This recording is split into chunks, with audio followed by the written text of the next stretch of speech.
வணக்கம். இது ராத்தமிழின் இன்றைய காலை நேர பிரதான செய்திகள். முதலில் தலைப்புச் செய்திகள். சிறை கைதிகள் தொலைபேசி மூலம் வெளிநபர்களுக்கு உயிர் அச்சுறுத்தல், விசாரணை செய்ய நீதிமன்றம் உத்தரவு. ஆதரவுக்கு எதிராக ரகசிய திட்டம், எதிர்க்கட்சிகள் கொழும்பில் அவசர சந்திப்பு. தீவிரமடையும் மொந்தா புயல், இலங்கையின் பல மாவட்டங்களுக்கு விடுக்கப்பட்டுள்ள எச்சரிக்கை. உலகின் சிறந்த 25 சுற்றுலா தலங்களுக்குள் யாழ்ப்பாணம் தெரிவு, தமிழர் கலாச்சாரத்துக்கு கிடைத்த பெருமை. வெளிகம துப்பாக்கிச் சூடு, சந்தேக நபர்களை 72 மணி நேரம் தடுத்து வைத்து விசாரிக்க அனுமதி.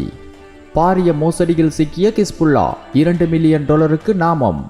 சிறைகளில் இருக்கும் சில கைதிகள் கைத்தொலைபேசிகள் மூலம் வெளிநபர்களுக்கு உயிர் அச்சுறுத்தல் விடுத்த சம்பவங்கள் தொடர்பாக முழுமையான விசாரணையை நடத்தி அறிக்கை சமர்ப்பிக்குமாறு கொழும்பு குற்றப்பிரிவுக்கு கொழும்பு நீதவான் நீதிமன்றம் உத்தரவிட்டுள்ளது. கொழும்பு குற்றப்பிரிவு சமர்ப்பித்த அறிக்கையை கருத்தில் கொண்டதன் பின்னர் கொழும்பு பிரதான நீதவான் அசங்க எஸ் போதரகம இந்த உத்தரவை பிறப்பித்துள்ளார். தங்களுக்கு கிடைத்த பெயர் குறிப்பிடாத முறைப்பாடு ஒன்றின் அடிப்படையில் விசாரணைகள் மேற்கொள்ளப்படுவதாக போலீசார் நீதிமன்றத்தில் தெரிவித்தனர். சம்பந்தப்பட்ட கைதிகளை அடையாளம் காண தொலைபேசி பகுப்பாய்வு அறிக்கைகளை கோரி விசாரணைகளை மேற்கொள்ள தீர்மானித்துள்ளதாகவும் குறித்த தொலைபேசி பகுப்பாய்வு அறிக்கைகளை தனியார் தொலைத்தொடர்பு நிறுவனத்திடமிருந்து பெற்றுக்கொள்ள உத்தரவு பிறப்பிக்குமாறு போலீசார் நீதிமன்றத்தில் கோரினர். சமர்ப்பிக்கப்பட்ட விடயங்களை கருத்தில் கொண்ட நீதவான் போலீசார் கோரிய தொலைபேசி அழைப்பு விவரங்களை வழங்குமாறு பல தனியார் தொலைத்தொடர்பு நிறுவனங்களுக்கு உத்தரவிட்டார். அதனைத் தொடர்ந்து சம்பவம் குறித்து விரிவான விசாரணையை நடத்தி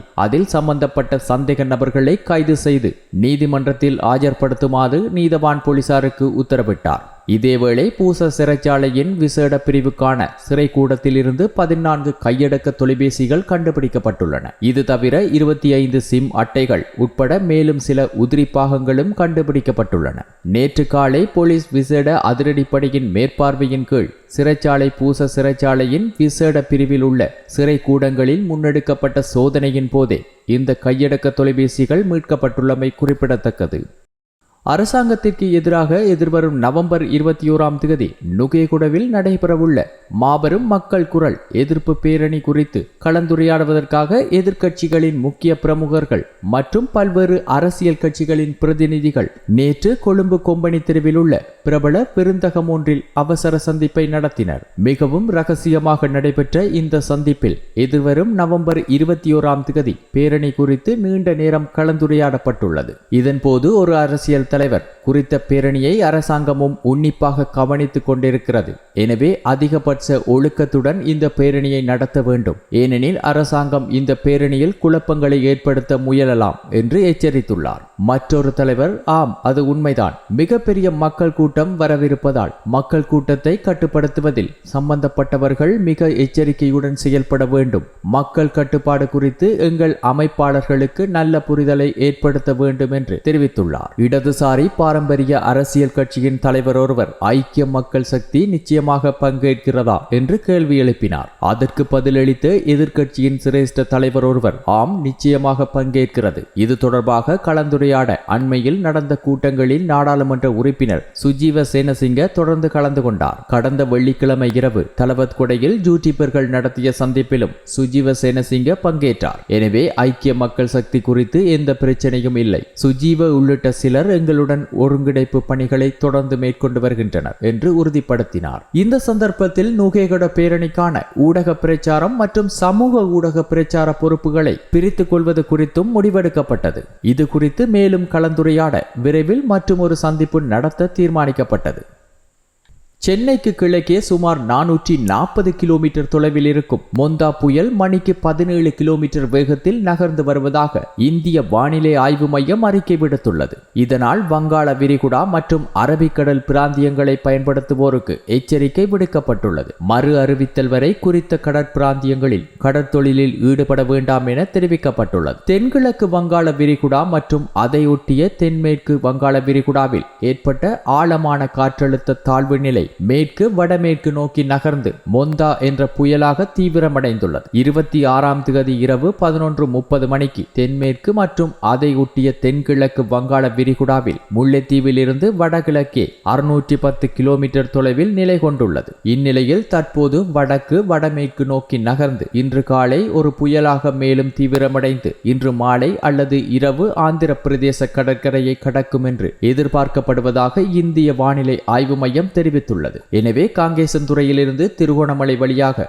மட்டக்களப்பு வரையிலான கடற்கரைக்கு அப்பாற்பட்ட ஆழம் குறைந்த கடற்பரப்புகளில் கடலில் பயணம் செய்வோரும் கடற்தொழிலாளர்களும் மறு அறிவித்தல் வரை கடல் தொழிலில் ஈடுபடுவதை தவிர்த்து கொள்ளுமாறு அறிவுறுத்தப்பட்டுள்ளது. காலியிலிருந்து கம்பாந்தோட்டை ஊடாக பொத்துவில் வரையான கரையோரத்திற்கு அப்பாற்பட்ட ஆழம் குறைந்த கடற்பரப்புகளில் கடல் தொழில் நடவடிக்கைகளில் ஈடுபடுவோரும் கடலில் பயணம் செய்வோரும் கடல் தொழிலாளர்களும் இவ்விடயம் தொடர்பில் அவதானமாக இருக்குமாறு அறிவுறுத்தப்பட்டுள்ளனர். இதேவேளை திருகோணமலையிலிருந்து காங்கேசன்துறை, மன்னார் மற்றும் கொழும்பு ஊடாக காலி வரையான கரையோரத்திற்கு அப்பாற்பட்ட கடற்பரப்புகளில் அவ்வப்போது மழையோ அல்லது இடியுடன் கூடிய மழையோ பெய்யக்கூடிய சாத்தியம் காணப்படுவதாகவும் வளிமண்டலவியல் திணைக்களம் எதிர்வு கூறியுள்ளது. உலகளாவிய பயண வெளியீடான லோன்லி பிளான் 2026ஆம் ஆண்டிற்கான உலகின் பார்வையிட சிறந்த 25 இடங்களில் ஒன்றாக யாழ்ப்பாணத்தை பெயரிட்டுள்ளது. இலங்கையின் செழுமையான கலாச்சாரம் மற்றும் வரலாற்று பாரம்பரியத்தை அடிப்படையாக கொண்டு யாழ்ப்பாணம் தேர்ந்தெடுக்கப்பட்டுள்ளது. சுற்றுலா மேம்பாட்டு உத்தியின் ஒரு பகுதியாக பிராந்திய பன்முகத்தன்மையை ஊக்குவிப்பதற்கான நாட்டின் தொடர்ச்சியான முயற்சிகளையும் இது வெளிப்படுத்துகிறது. ஏனைய முக்கியத்துவம் வாய்ந்த இடங்களுடன் யாழ்ப்பாணமும் இணைக்கப்பட்டிருப்பது வெளிநாட்டு சுற்றுலா பயணிகளை வரவழைக்கும் இலங்கையின் சுற்றுலா துறைக்கு குறிப்பிடத்தக்க மைல்கல்லாக அமைந்துள்ளது. 1970 நிறுவப்பட்ட லோன்லி பிளானட் உலகின் மிக நம்பகமான பயண ஊடக வர்த்தக நாமங்களின் ஒன்றாகும். இது உலகளவில் 150 மில்லியனுக்கும் அதிகமான வழிகாட்டி புத்தகங்களை விற்றுள்ளதுடன் விரிவான டிஜிட்டல் அணுகலையும் மேற்கொண்டுள்ளது. வெளிகம பிரதேச சபை தலைவர் லசந்த விக்ரமசேகரவை சுட்டு கொலை செய்த சம்பவத்துடன் தொடர்புடையதாக கைது செய்யப்பட்ட சந்தேக நபர்களை தடுத்து வைத்து விசாரணை செய்வதற்கு அனுமதி வழங்கப்பட்டுள்ளது. குறித்த கொலை சம்பவத்தில் துப்பாக்கிச் சூட்டை நடத்திய நபர் மற்றும் மோட்டார் சைக்கிளை செலுத்தியவர் உள்ளிட்ட 6 சந்தேக நபர்களையும் 72 மணி நேரம் தடுத்து வைத்து விசாரிப்பதற்கு போலீசாருக்கு அனுமதி வழங்கப்பட்டுள்ளது. இதேவேளை லசந்த விக்ரமசிங்க சுட்டுக் கொல்லப்பட்ட சம்பவம் சுமார் 15 லட்சம் ரூபாய் ஒப்பந்தத்தின் பேரில் நடத்தப்பட்டது என போலீசாரின் விசாரணைகளில் தெரிய வந்துள்ளது. கொலையாளி கைது செய்யப்பட்ட போது இந்த கொலை துபாய் லொக்காவின் ஒப்பந்தத்தின் பேரில் மேற்கொள்ளப்பட்டதாக தெரிவித்துள்ளார். சம்பவத்தில் துப்பாக்கிச்சூடு நடத்தியவர் உட்பட 6 சந்தேக நபர்களிடம் போலீஸ் நிதி குற்ற புலனாய்வு பிரிவு தற்போது விசாரணை நடத்தி வருகிறது.